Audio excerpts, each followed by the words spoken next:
What's up everyone? Welcome to the video.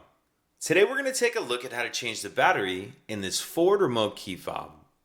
This Ford key fob is going to use replacement battery CR2032, and I'll put a link in the description box of this video to where you can purchase these batteries if you're in need. The other thing I'm going to be using is a flathead screwdriver. So if I grab the fob and I hold it, so I'm looking at the key ring on the bottom right here. What I'm going to do is take my screwdriver, I'm going to stick it in the key ring in between the two halves, between the front and the back half, like that. And make sure you have it pushed all the way in there as far as you can. And then I'm just going to twist the screwdriver. And as I do that, it pops the two halves of the shell apart like that. And I can just pull it the rest of the way apart with my hands. And in the back half of the shell, we see the battery right here.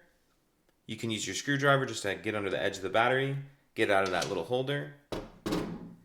We'll grab the new battery, and we want to make sure that we're installing that with the plus side of the battery down, like that. Plus side goes down onto the case.